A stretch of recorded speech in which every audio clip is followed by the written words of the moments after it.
La primera vez que supe que algo andaba mal, estaba en la cocina observando cómo mi esposa de 8 años se secaba las manos con una toalla que ya no pertenecía a la mujer con la que me había casado. Elena tenía una forma muy particular de hacer las cosas, pequeños rituales que la definían. Se secaba las manos 2 veces, doblaba la toalla y la colgaba exactamente en el mismo gancho. Pero aquel martes por la tarde, simplemente la arrojó sobre la encimera y se alejó, con los dedos ya buscando su teléfono antes de salir de la habitación.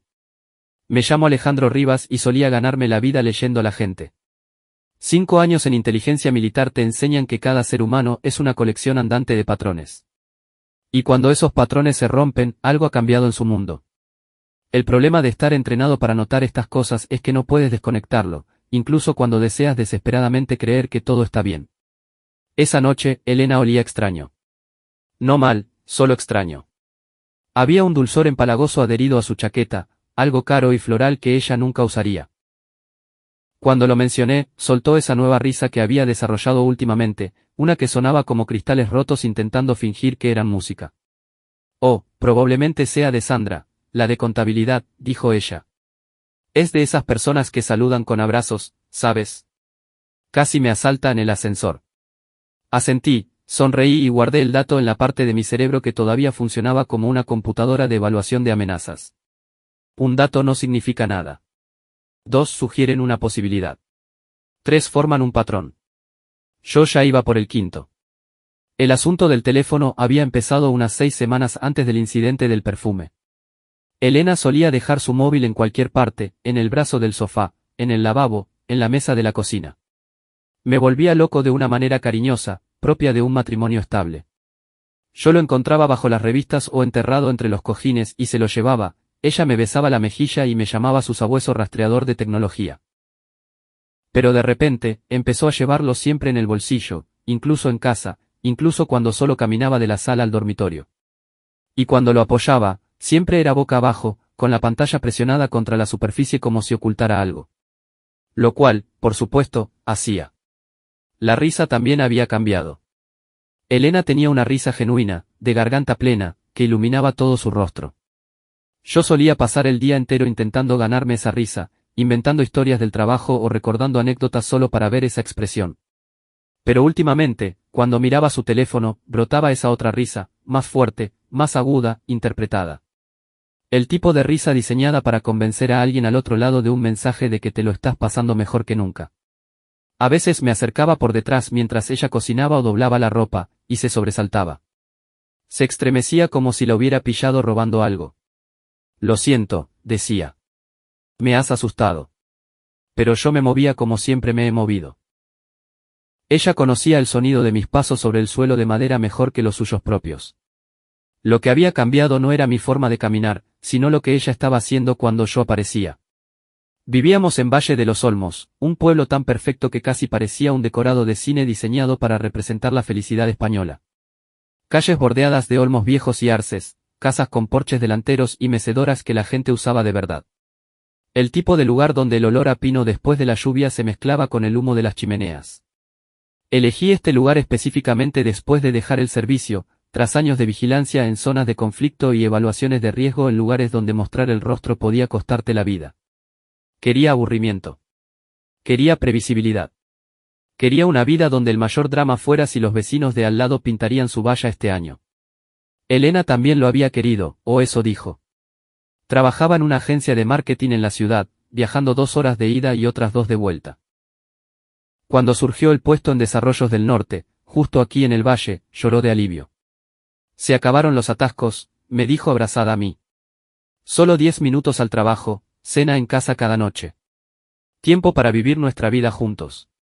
Eso era lo que lo hacía peor. Habíamos construido esta vida tranquila y cuidadosa, y ella la estaba desmantelando sistemáticamente con mentiras que se volvían más elaboradas cada semana. Mi taller se convirtió en mi santuario durante esas semanas de sospecha. Compré esta propiedad porque tenía un garaje independiente que pude convertir en un espacio adecuado para mi trabajo.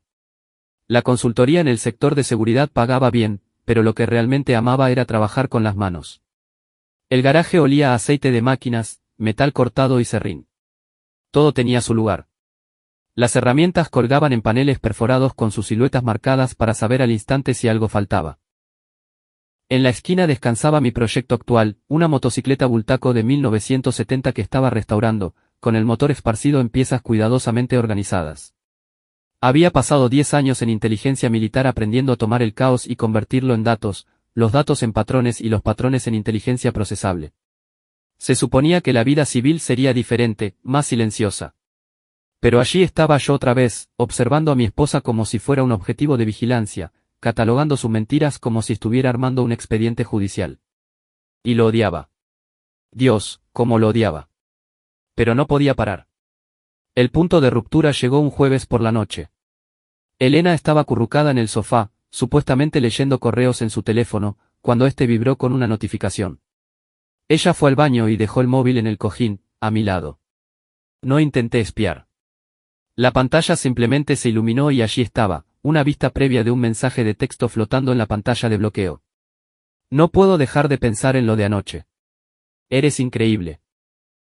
D. H. Mi corazón no se aceleró. No palpitó con fuerza. Hizo algo peor, se quedó completamente quieto. Como si mi cuerpo hubiera decidido que, si dejaba de moverse, tal vez ese momento pasaría sin volverse real.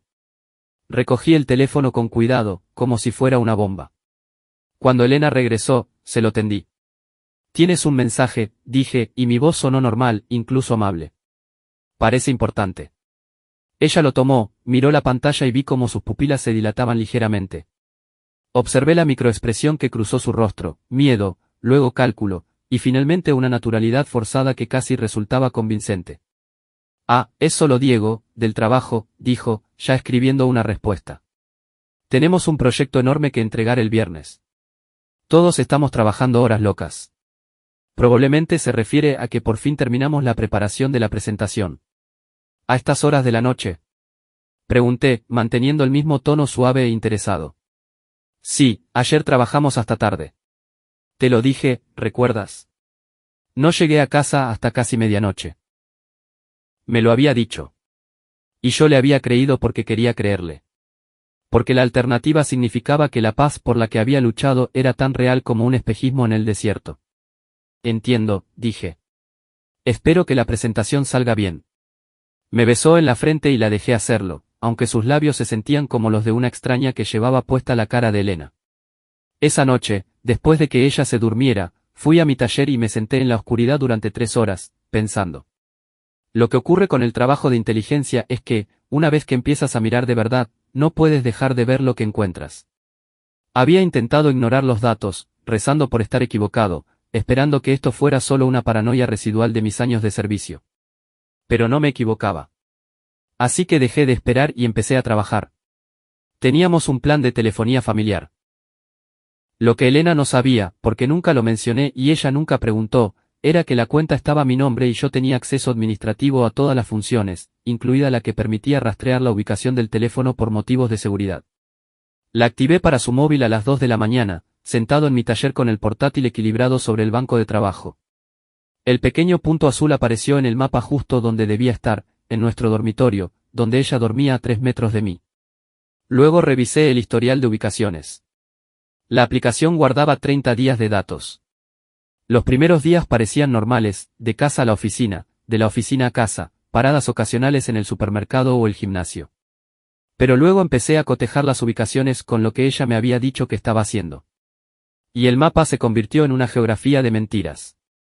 Hace 2 miércoles, dijo que tenía una reunión que se alargó hasta las 9. El punto azul la situaba en un restaurante italiano a 40 minutos de distancia, en el otro extremo de la ciudad. Había estado allí desde las 6:30 hasta las 10:15. El viernes pasado, me dijo que iba a ver a un proveedor en las afueras y que estaría fuera casi todo el día. El punto azul nunca salió del pueblo. En cambio, permaneció durante 4 horas en el Hostal del Roble, un hotel boutique que se anunciaba como un refugio discreto para viajeros exigentes. Hice una hoja de cálculo, fecha, hora, lo que ella dijo, donde estuvo realmente. 3 semanas de datos, 14 mentiras, 7 visitas a ese hotel. Las náuseas me golpearon al amanecer y apenas llegué al fregadero antes de vomitar. No fue por la traición en sí, yo ya me había quedado frío por dentro, pasando de la emoción al modo operativo. No, estaba enfermo por lo que esto significaba sobre la mujer con la que me había casado. Me miraba a los ojos y mentía con fluidez, con confianza, repetidamente. Me besaba al despedirse antes de ir a encontrarse con él. Regresaba a casa, se metía en nuestra cama y dejaba que la abrazara con el perfume de otro todavía en su piel. ¿Quién era ella? Porque no era mi Elena. Mi Elena no podría haber hecho esto. Excepto que ya no era mi Elena. Quizás nunca lo fue. Dormí 2 horas en mi camioneta, aparcada en mi propia entrada, porque no podía obligarme a entrar en esa casa todavía. Cuando finalmente lo hice, Elena estaba preparando café, tarareando una canción que no reconocí. Me sonrió como si nada pasara. Buenos días, guapo, dijo, y me pregunté cómo lo hacía. Cómo lograba que su voz sonara tan genuina mientras planeaba su próxima mentira. Buenos días, logré decir, y acepté el café que me ofrecía, aunque quería estrellarlo contra la pared solo para ver algo romperse, para que el mundo exterior coincidiera con lo que se había hecho añicos dentro de mí. Llamé al trabajo para decir que estaba enfermo. Luego llamé a Gabriel Mendoza, quien había sido mi amigo desde que dejé el ejército. Gabriel se había hecho abogado especializado en derecho de familia y me había ayudado con los trámites de la casa. También fue la primera persona en decirme que la vida civil no era más fácil que el despliegue, solo diferente, y que las habilidades que te mantenían vivo en el extranjero podían destruir tus relaciones en casa si no tenías cuidado. Necesito una consulta, le dije. Operación de extracción. Gabriel me conocía lo suficiente como para entender lo que no estaba diciendo. ¿En tu casa o en la mía? En la tuya. Estaré allí en 30 minutos. La oficina de Gabriel estaba en una casa antigua rehabilitada en el centro. Su sala de reuniones era privada y segura. Llevé mi portátil y una carpeta con capturas de pantalla y mapas de ubicación. Gabriel me miró a la cara y sirvió 2 copas de whisky del mueble bar de su despacho. Ni siquiera son las 9 de la mañana, dije. Sé qué hora es. Bebe. Bebí. Luego se lo mostré todo. Él lo revisó metódicamente, haciendo notas con su caligrafía pulcra. Cuando terminó, se reclinó en su silla. Esta documentación es sólida, dijo. Más que sólida. Si quieres el divorcio, lo tendrás en términos muy favorables.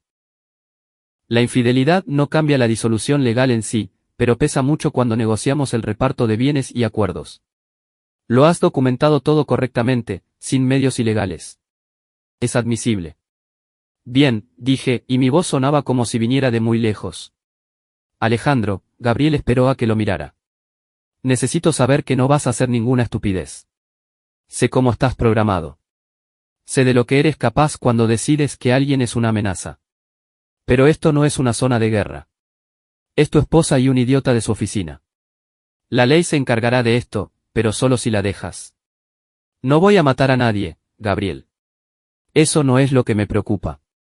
Me preocupa que entres en modo operativo y olvides que eres humano. He visto lo que pasa cuando hombres como tú deciden ejecutar una operación personal. Ganarás, pero te perderás a ti mismo en el proceso.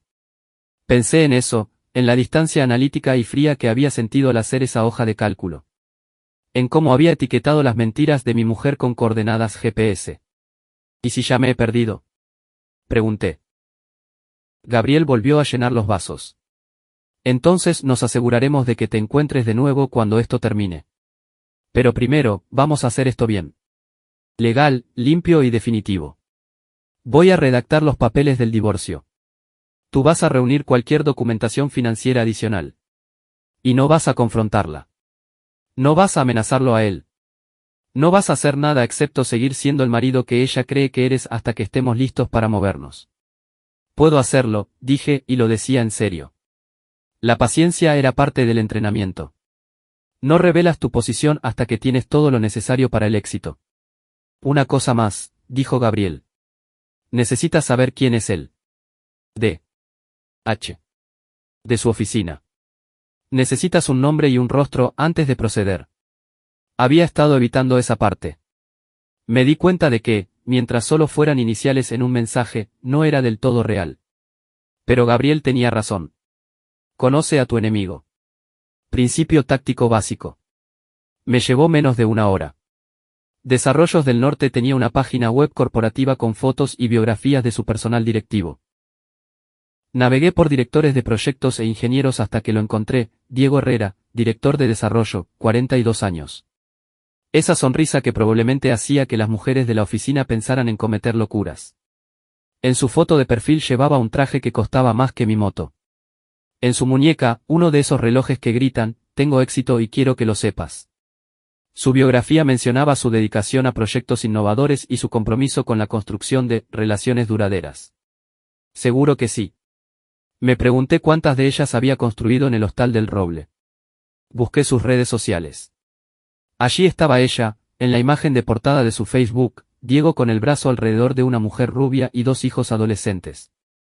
Todos sonriendo frente a una estación de esquí. El pie de foto decía, la familia lo es todo. Todo, excepto cuando te acuestas con coordinadoras de proyectos en hoteles de carretera. Tomé capturas de pantalla de todo. Luego pasé el resto de la tarde haciendo lo que mejor sabía hacer, reconocimiento. Conduje hasta Desarrollos del Norte, ese monumento de cristal y acero en las afueras del pueblo. El aparcamiento estaba casi lleno. El coche de Elena estaba en su lugar habitual. Me estacioné enfrente, en un aparcamiento público, y esperé. A las 12:15 salieron juntos. Elena y Diego caminaban uno al lado del otro hacia el Audi negro de él. Sin tocarse en público, nada obvio, pero el lenguaje corporal lo decía todo. La forma en que ella se inclinaba hacia él, la manera en que él se acercaba cuando le hablaba, como ambos se reían de algo, y era esa risa falsa otra vez, la que me hacía doler los dientes. Condujeron por separado hasta un restaurante del centro, aparcaron y entraron juntos. A través de la ventana, los vi ocupar una mesa en el rincón del fondo. Vi cómo él extendía la mano sobre la mesa y tocaba la de ella. Vi cómo ella se dejaba. Tomé fotos, no porque necesitara más pruebas, sino porque necesitaba verlo, hacerlo real, matar cualquier pequeña parte de mí que todavía esperaba que todo esto fuera un horrible malentendido. Se quedaron 1 hora y media. Cuando salieron, Elena sonreía con esa sonrisa radiante que solía dedicarme a mí, y la mano de Diego descansó en la parte baja de su espalda mientras caminaban hacia sus coches. El toque se prolongó medio segundo de más, y vi a mi esposa mirar a ese hombre con una expresión que yo creía reservada para mí. Algo en mi pecho crujió, pero no se rompió. Simplemente se quedó entumecido. Esa noche, Elena llegó a casa y me saludó con un beso. ¿Cómo ha ido tu día?, preguntó, quitándose los tacones. Tranquilo, dije. He avanzado algo en el taller. ¿Y el tuyo? Uf, agotador. Tuvimos una reunión terrible que se alargó hasta el almuerzo. Diego se puso insoportable con los plazos del nuevo proyecto. Apenas tuve tiempo de comer nada. Puso los ojos en blanco, convirtiéndolo en una actuación, una broma interna sobre jefes difíciles en la que yo debía participar. La miré allí de pie, en nuestra cocina, mintiéndome a la cara con una sonrisa, y me pregunté cuándo se había vuelto tan buena en eso. O tal vez siempre lo fue y yo nunca tuve una razón para mirar lo suficientemente cerca. Parece frustrante, dije, imitando su tono. Debes de estar hambrienta. Lo estoy. Pedimos algo. Estoy demasiado cansada para cocinar. Pedimos comida. La vi comer los mismos platos que probablemente había compartido con Diego al mediodía. La vi contarme su terrible día, mientras editaba cuidadosamente cada momento importante. Era buena. Realmente buena. Si no hubiera sabido la verdad, habría creído cada palabra. Después de cenar, se acurrucó en el sofá con su portátil. Su teléfono estaba boca abajo a su lado, y cada pocos minutos se iluminaba con una notificación que ella revisaba de inmediato. Esa risa fingida brotaba de su garganta como algo que intentaba escapar. Fui a mi taller y empecé a construir una caja de madera. No sabía qué iba a poner en ella todavía, pero mis manos necesitaban hacer algo. Necesitaban dar forma a algo desde la nada. Necesitaban demostrar que todavía podía crear, incluso mientras mi matrimonio estaba siendo destruido.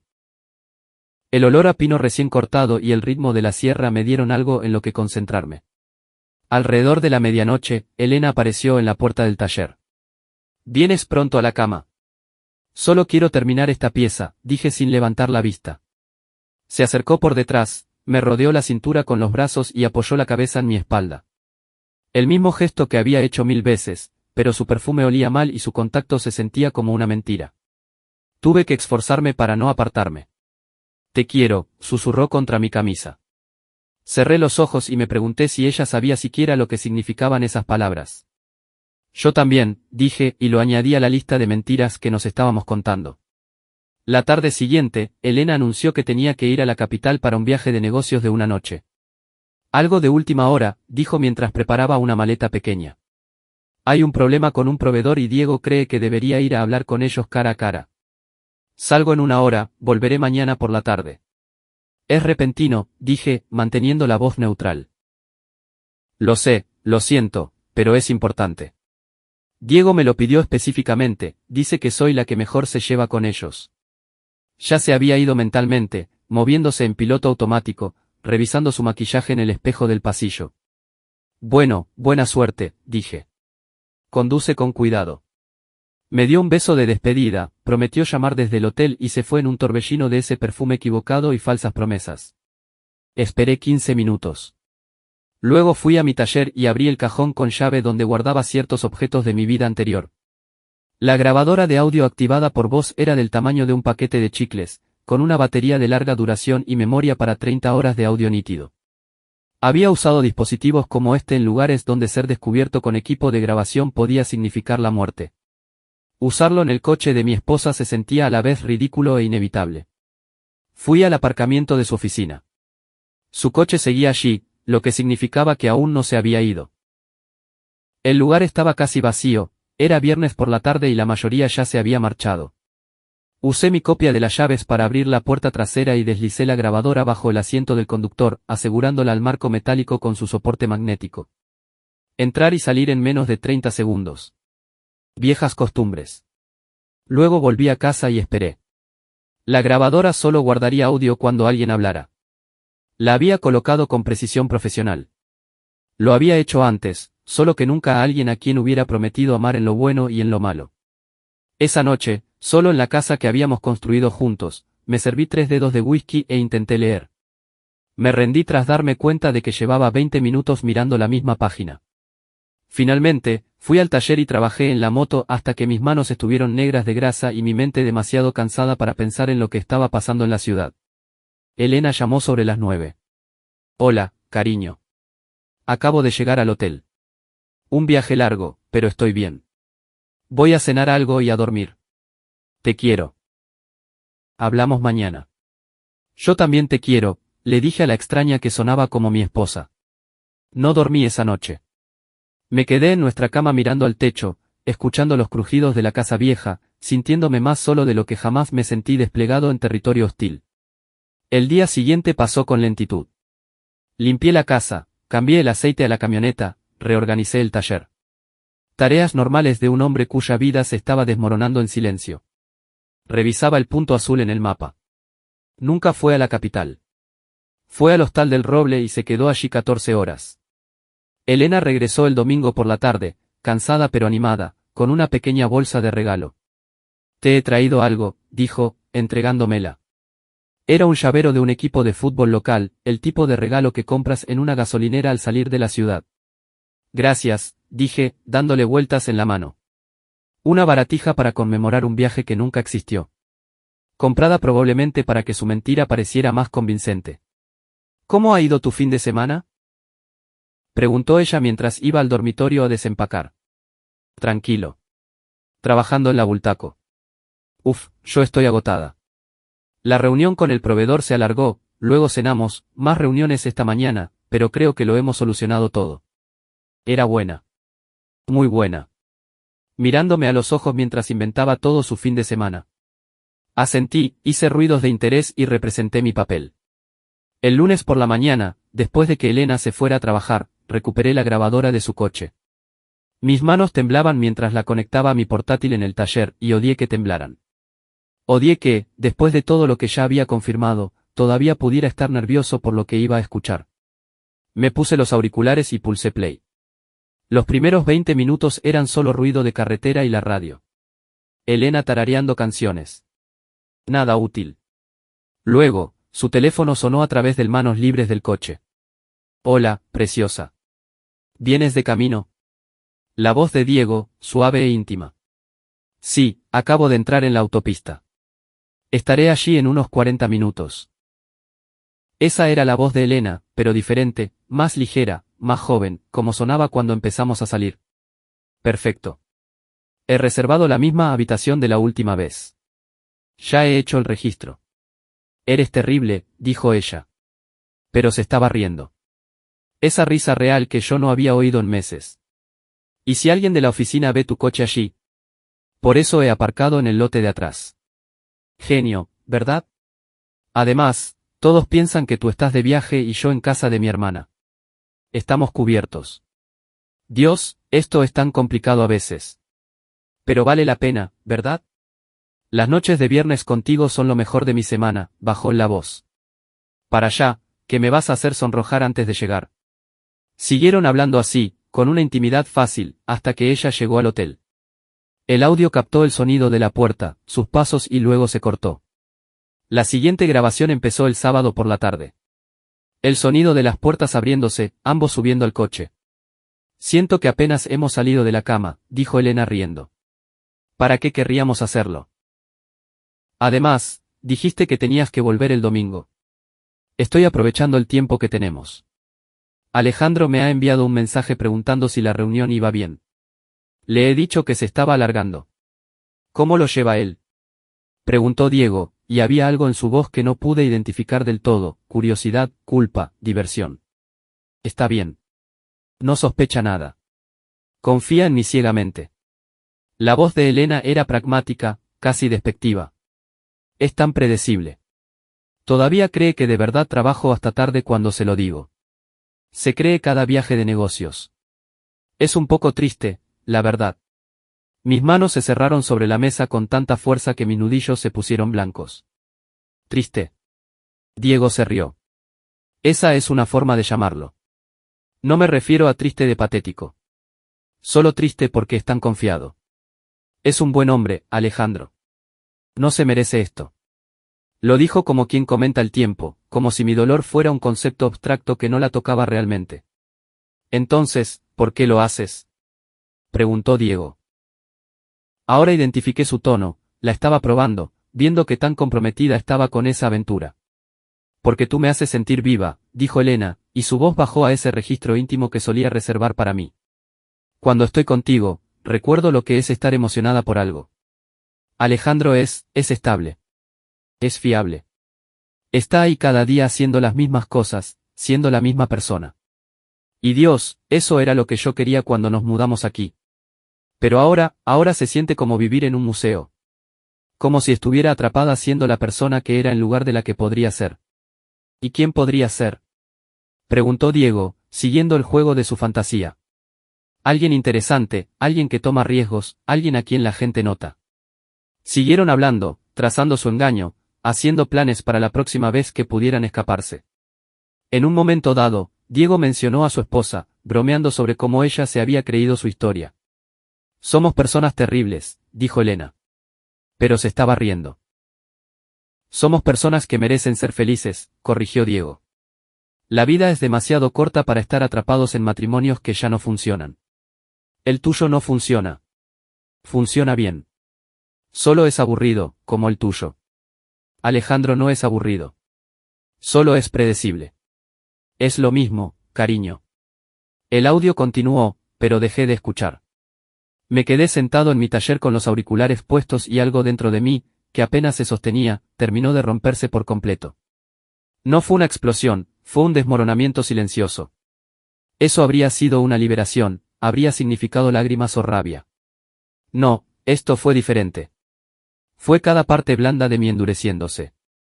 Cada lugar cálido volviéndose frío. Cada pedazo de esperanza transformándose en algo denso y definitivo.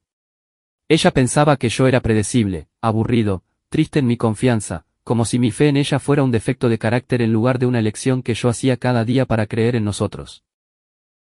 Y lo decía mientras se reía en una habitación de hotel con un hombre que llamaba aburrida a su propia esposa, que estaba usando la mía de la misma forma que ella me usaba a mí. Me quité los auriculares y me quedé en silencio mucho tiempo. El motor de la moto seguía en piezas. La caja de madera que había hecho estaba en la esquina, esperando un propósito. Todo allí estaba a medio terminar. Pero yo ya no iba a esperar más. Llamé a Gabriel. Tengo que moverme ya. ¿Qué ha pasado? Tengo las pruebas. Audio. Tienes que escucharlo.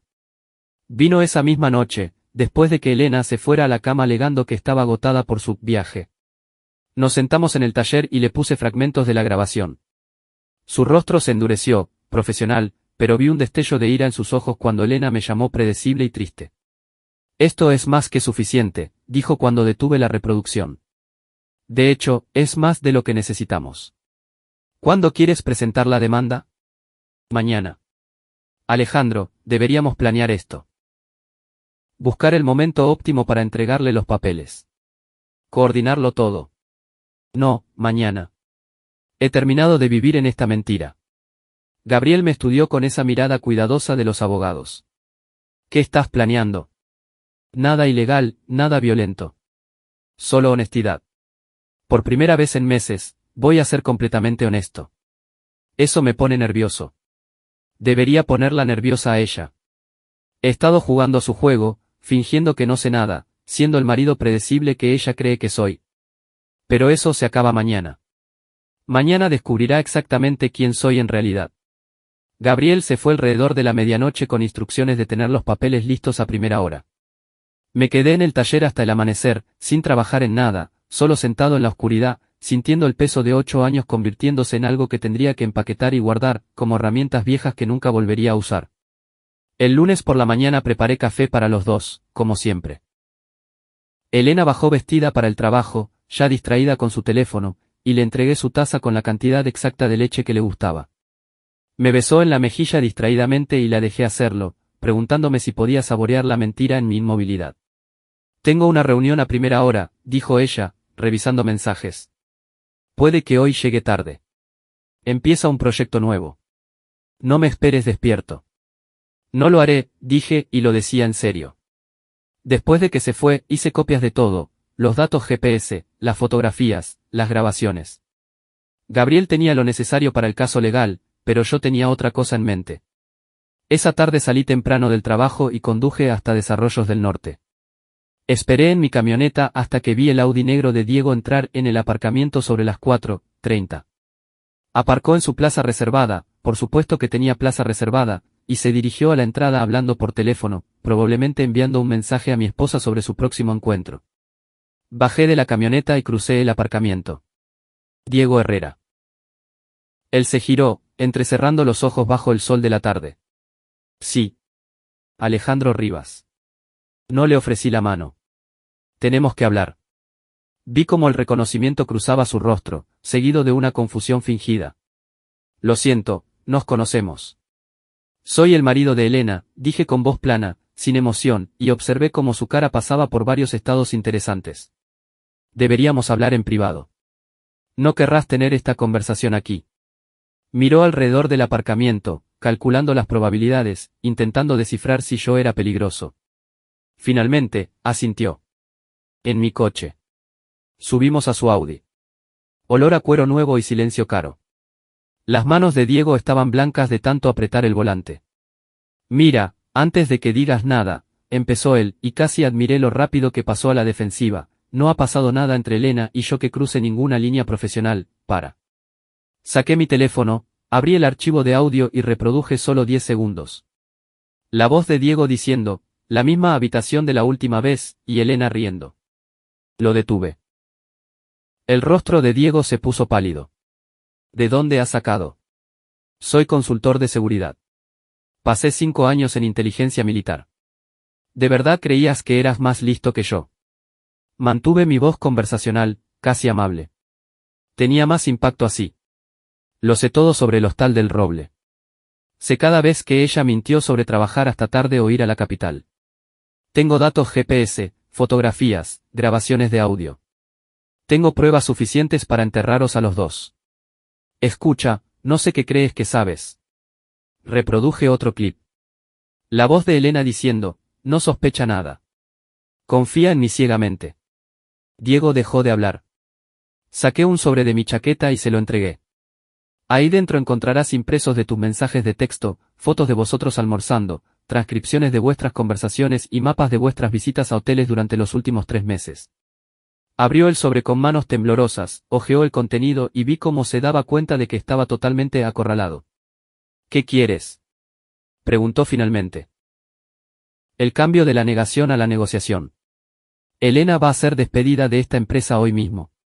La llamarás esta noche y le dirás que, debido a recortes presupuestarios inesperados y una reestructuración, su puesto ha sido eliminado. Le ofrecerás 2 semanas de indemnización, lo cual es generoso considerando que habéis usado tiempo de la empresa para cometer adulterio. Ella puede aceptarlo con elegancia e irse en silencio, o puede montar un escándalo, en cuyo caso enviaré copias de todo lo que hay en ese sobre a tu esposa, a tu Departamento de Recursos Humanos y a la Junta Directiva de Desarrollos del Norte. No puedes, puedo y lo haré. Tu empresa tiene una política estricta contra las relaciones entre superiores y subordinados. Lo he comprobado. Esto acabará con tu carrera aquí. En cuanto a tu esposa, saqué el teléfono otra vez y le mostré las fotos de su Facebook. Estoy seguro de que le interesará mucho saber cómo pasas tus viernes por la noche. Diego estaba sudando ahora. Su reloj de lujo brillaba mientras sus manos temblaban. Esto es chantaje. No, esto es una lección. Puedes perder tu trabajo, tu matrimonio y tu reputación, o puedes perder a una empleada que, de todos modos, nunca iba a dejar a su marido por ti. ¿Qué va a hacer? Me sostuvo la mirada y yo se la devolví, dejando que viera exactamente lo frío que podía llegar a ser. Finalmente, asintió. Se habrá ido para el final de la semana, dijo en voz baja. Esta noche, Diego. La llamas esta noche. Y una cosa más, me incliné un poco. Si vuelves a contactar con ella por cualquier motivo, todo se hace público. No me importa si es dentro de 6 meses o 6 años, estaré vigilando y lo sabré. ¿Entendido? Sí, susurró. Entendido. Bajé de su coche y volví a mi camioneta. Mis manos estaban firmes. Mi corazón, tranquilo.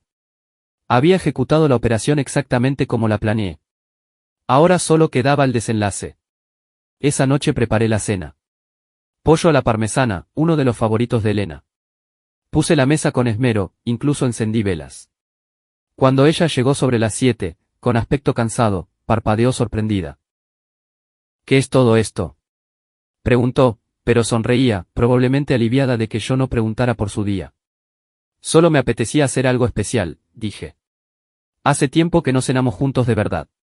Comimos hablando de cosas sin importancia. Ella me contó su versión editada del día y yo asentí. Después de cenar, pasamos a la sala con una copa de vino.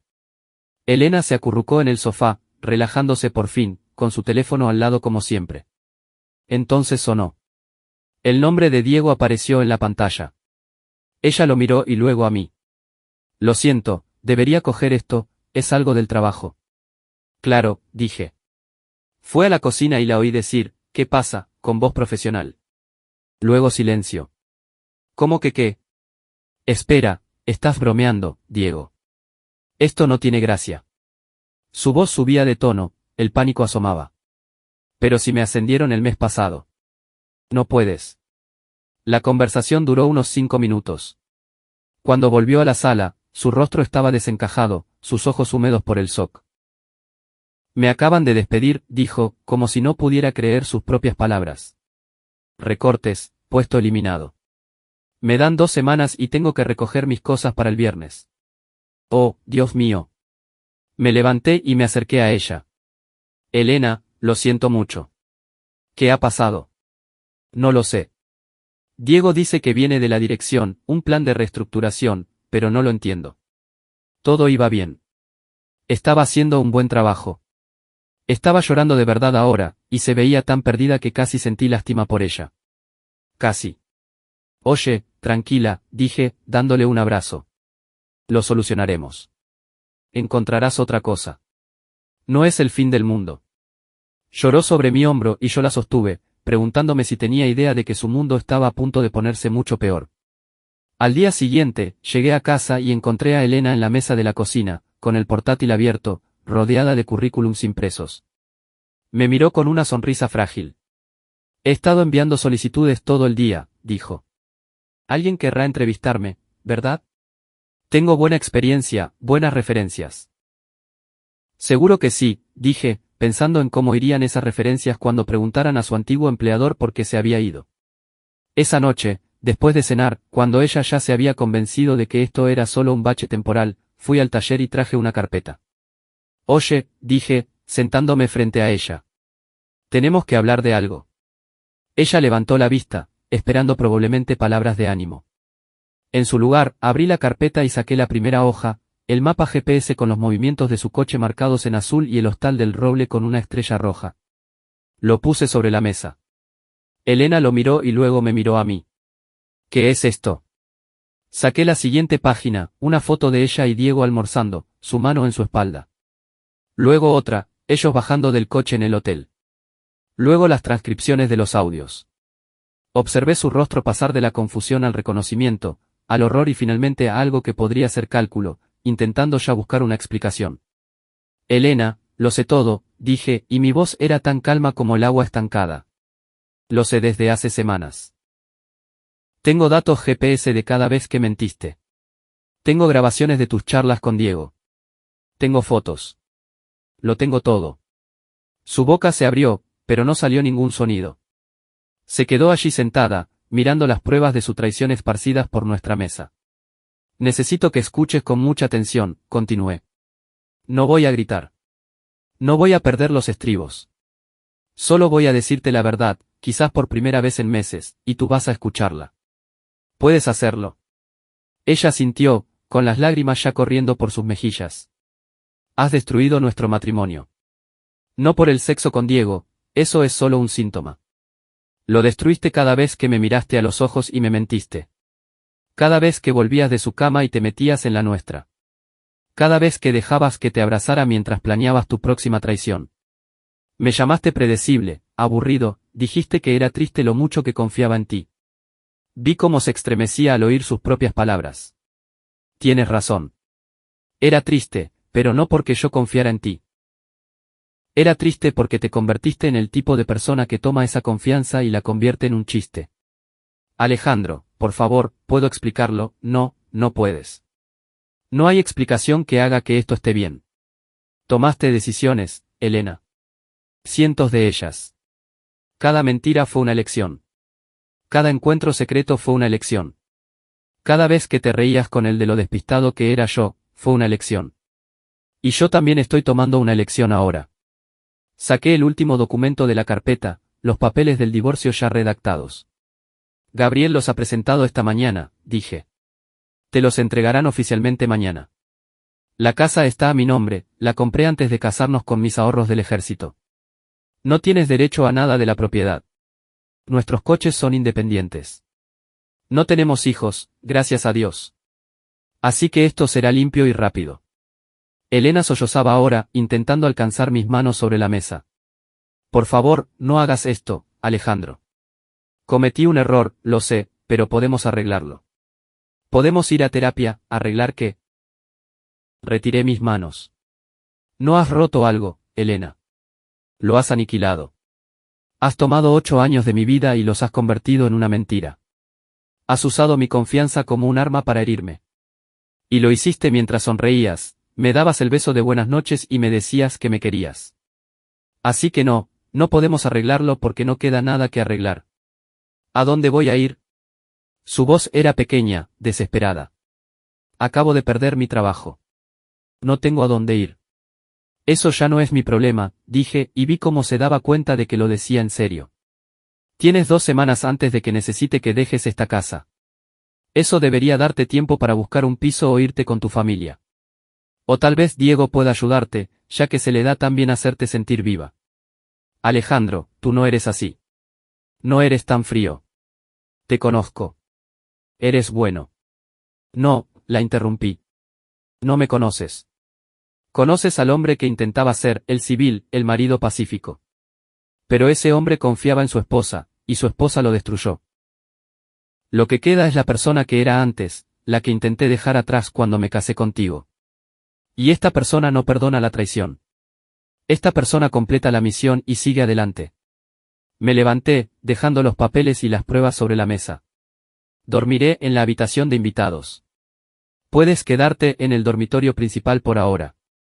Repartiremos las cosas de la manera más civilizada posible estas 2 semanas. Pero hemos terminado, Elena. Totalmente. Caminé hacia mi taller y no miré atrás. Detrás de mí, la oí derrumbarse en un llanto que sonaba como algo muriendo. Y tal vez algo estaba muriendo, la versión de Elena que pensó que podía tenerlo todo, que pensó que yo nunca me enteraría, que pensó que, predecible, significaba que podía tratarme como quisiera sin consecuencias. Las siguientes 2 semanas fueron las más extrañas de mi vida. Elena se movía por la casa como un fantasma, intentando hablar conmigo, intentando explicar, intentando arreglar lo irreparable. Yo fui educado pero distante, tratándola como una inquilina cuyo contrato estaba por expirar. No cedí ante sus lágrimas ni ante sus intentos de reconciliación. Diego, al parecer, la había bloqueado de todas partes, demasiado asustado de que yo cumpliera mi amenaza. Ella había perdido su trabajo, su amante y su matrimonio en 48 horas. Y yo no sentía nada al verla desmoronarse, excepto una distante curiosidad por saber cómo había pensado ella que terminaría esto.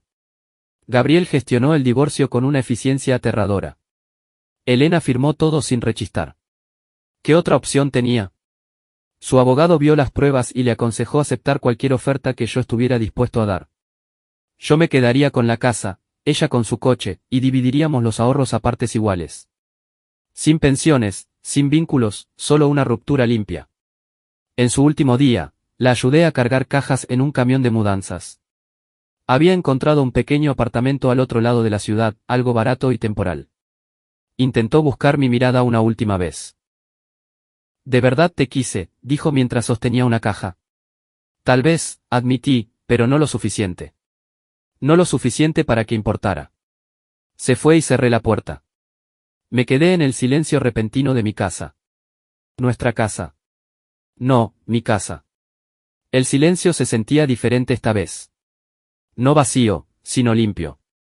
Al mes siguiente puse la casa en venta. Se vendió rápido. Tomé el beneficio y compré 8 hectáreas al pie de las montañas, a 40 minutos de Valle de los Olmos. La propiedad tenía una pequeña cabaña que necesitaba reformas y un garaje para 3 coches que estaba en mejor estado que la vivienda.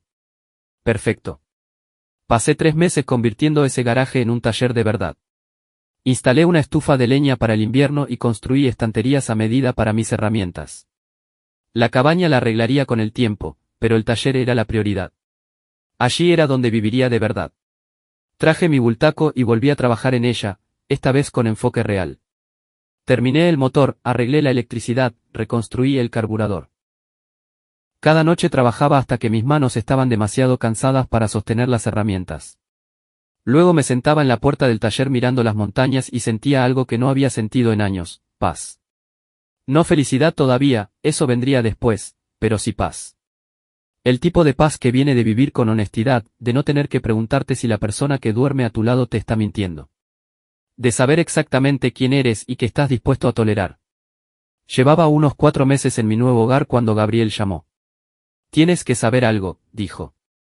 Elena ha estado preguntando por ti, dónde te mudaste, cómo contactarte. Le he dicho que dejaste muy claro que no quieres contacto, pero te aviso por si aparece. Apareció un martes por la tarde, justo cuando el invierno empezaba a pensar en convertirse en primavera. Oí un coche subiendo por mi largo camino de entrada. Se oían los vehículos desde 1 kilómetro de distancia, una de las cosas que más me gustaban de aquel sitio. Para cuando ella se detuvo frente a mi taller, yo ya estaba en la puerta, con los brazos cruzados, esperando. Bajó del coche y casi no la reconocí. La ropa cara había desaparecido, reemplazada por unos vaqueros de oferta y una chaqueta gastada.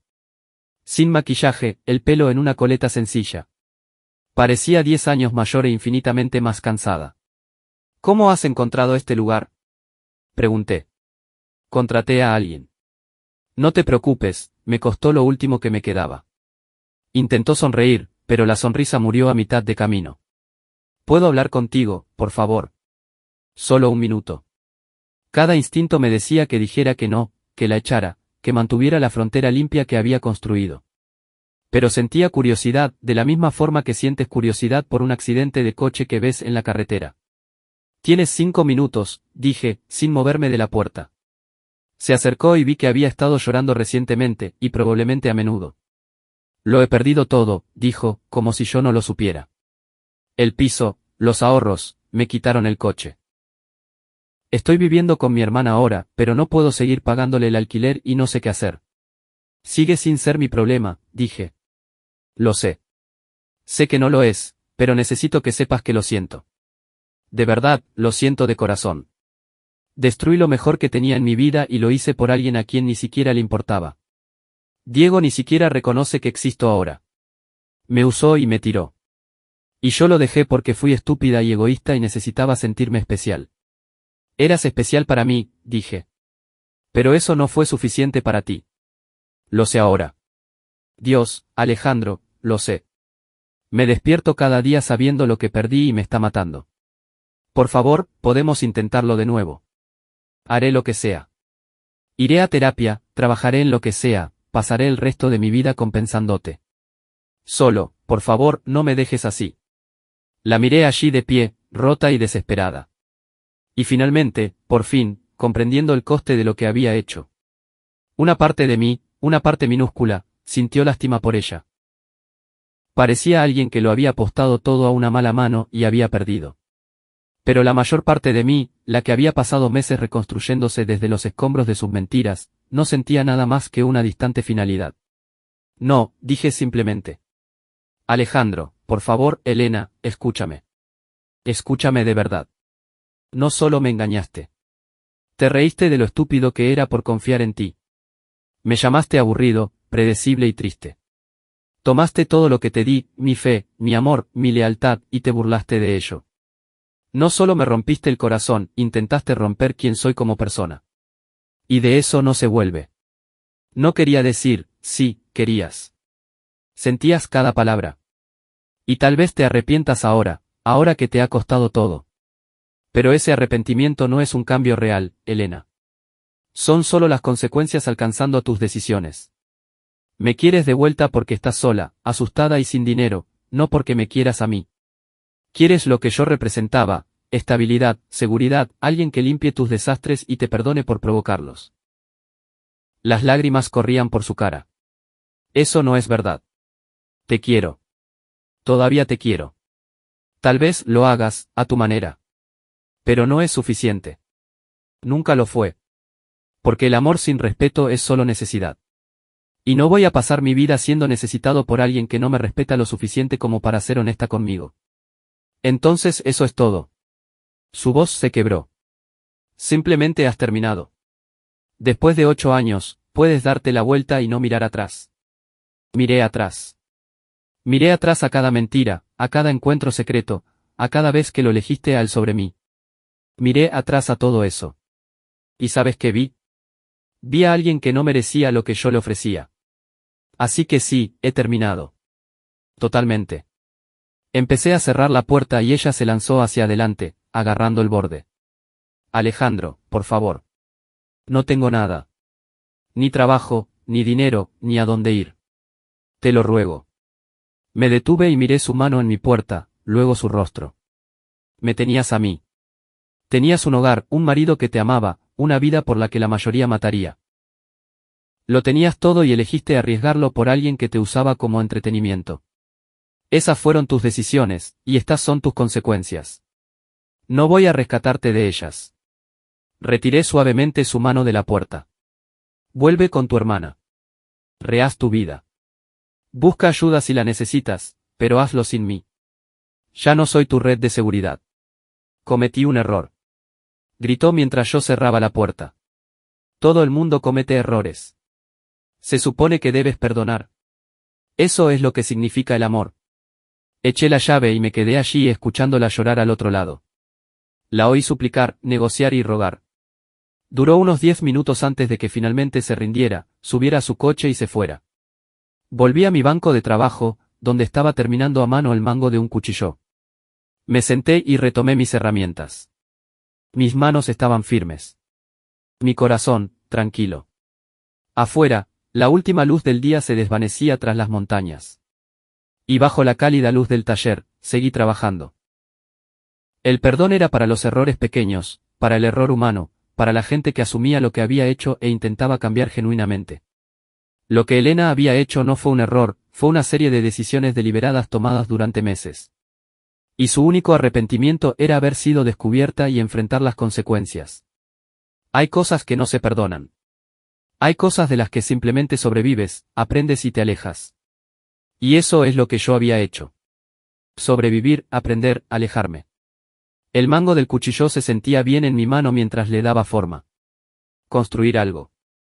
Eso era lo que estaba haciendo ahora. No derribar, no habitar en las ruinas, sino construir. 6 meses después, me crucé con Diego en una ferretería del pueblo.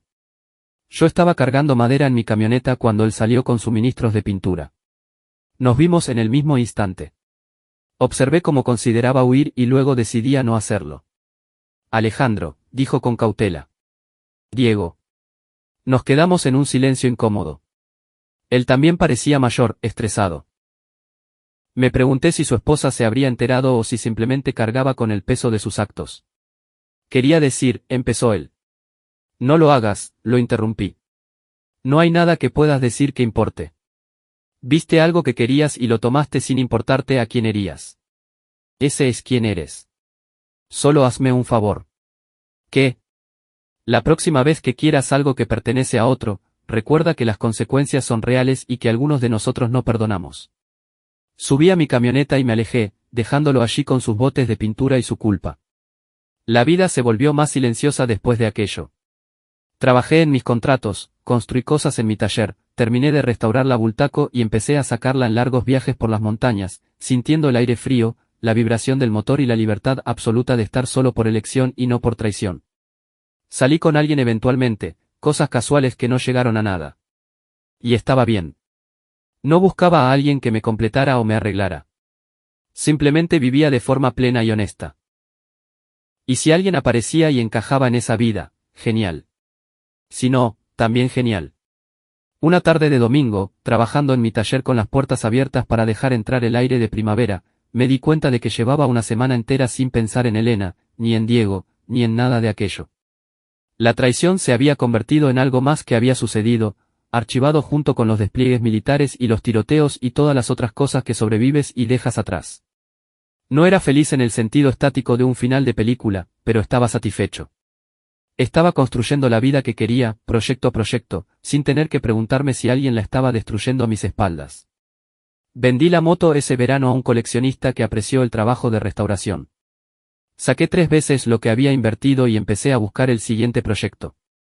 Tal vez una camioneta vieja, o quizás por fin me pondría serio con la reforma de la cabaña. Gabriel pasó una tarde con unas cervezas y noticias. Pensé que querría saberlo. Elena se ha comprometido. Un tipo que conoció a través de su hermana. Se casan en otoño. Le di un largo trago a mi cerveza y miré hacia mis montañas. Bien por ella. Todo el mundo merece una segunda oportunidad. Eres mejor hombre que yo, dijo Gabriel. No, respondí. Solo soy un hombre que sabe que su felicidad o su infelicidad ya no son mi responsabilidad. Es alguien a quien solía conocer. Eso es todo. Y era verdad. Elena Rivas se había convertido en alguien a quien solía conocer. Un personaje en una historia sobre quien solía ser yo. El Alejandro que había sido traicionado y herido y que desmanteló metódicamente su propia vida para escapar de un matrimonio construido sobre mentiras, ese también era alguien que yo solía ser.